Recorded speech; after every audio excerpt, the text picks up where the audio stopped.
Bom dia, meus queridos, tudo bem? Espero que vocês estejam muito bem, espero que vocês estejam tendo uma semana abençoada. Bom, hoje nós vamos falar do módulo 43. Vocês vão ver que tem bastante leitura neste módulo. Vocês vão ter que, além de fazer essa leitura, na próxima aula nós vamos fazer algumas atividades orais, né? Então, hoje eu vou passar para vocês as características dos elementos da narrativa ficcional. E aí eu vou passar alguma atividade, tem uma atividade de teste que eu vou passar para vocês, mas acima de tudo eu preciso que vocês leiam o texto para a aula da quinta-feira, nós chegarmos e podermos fazer uma discussão sobre as atividades orais que tem dentro desse módulo, tá bom? Bom, os elementos da narrativa ficcional, onde vocês podem encontrar? Dentro da fábula, crônica narrativa, conto, novela, romance. E o que são esses elementos, pessoal? Vamos lá, vamos começar pelo foco narrativo. Como pode ocorrer dentro de dentro de um conto? Como pode ocorrer o foco narrativo, né? Ele pode ser em primeira pessoa, quando o personagem ele narra e ele também é personagem, ou seja, acontece com ele a história, né? Ou em terceira pessoa, né? De uma forma mais objetiva, o narrador ele é onisciente, ou seja, ele sabe de tudo que acontece e ele narra acontecimentos com terceiros, tá bom?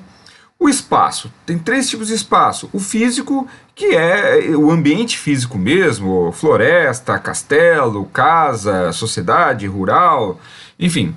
O espaço social, que mostra, por exemplo, traz algumas características socioeconômicas, né, das personagens onde eles vivem, né, ou seja, pessoas de classes sociais mais elevadas, menos elevadas. E o espaço psicológico, aquele espaço que acontece só.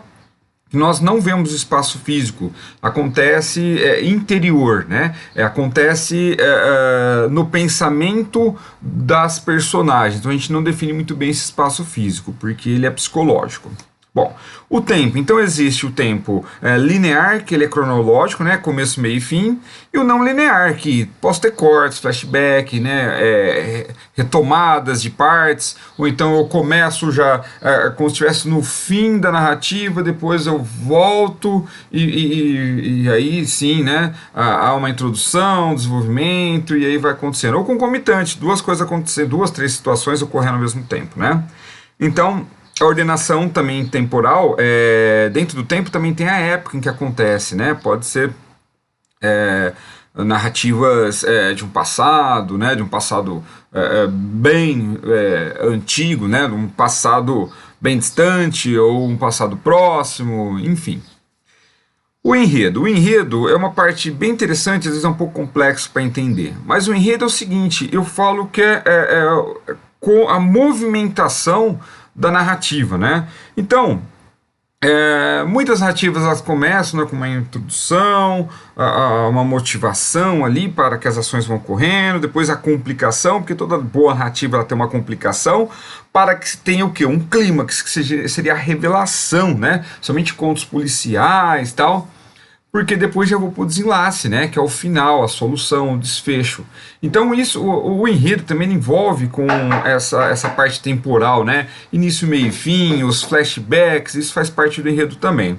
E a apresentação? Existe de modo direto, né, que já tem uma descrição dos personagens, de tudo que vai acontecendo ali, eu já tenho uma definição bem clara inicialmente, ou indireto, que vai acontecendo por meio de ações, falas, e aí você vai desvendando, você vai entendendo o espaço, você vai entendendo o tempo, você vai entendendo os personagens de forma indireta, tá? Aí, pessoal, quanto à classificação, falando das personagens agora, existem personagens, os principais, que são os protagonistas e antagonistas, ou seja, eu tenho um mocinho e tenho um bandido, que eles que fazem, né, esse brilho todo dentro de uma narrativa. Os secundários são personagens menos importantes e os coadjuvantes são aqueles que sempre estão próximos dos protagonistas e antagonistas, tá? Então a complicação, quanto a essas personagens, a classificação dessa característica, né?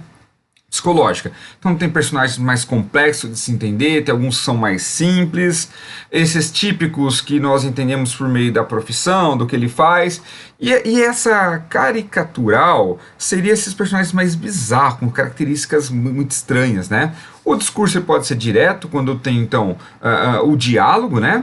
O indireto, quando eu tenho um narrador em terceira pessoa narrando aí o diálogo, né? Não os personagens diretamente, e o indireto livre, que é a mistura dos dois. Isso eu vou retomar também na próxima aula, tá? E nós vamos falar um pouquinho desses tipos de discurso, tá bom, pessoal? Um grande abraço a todos.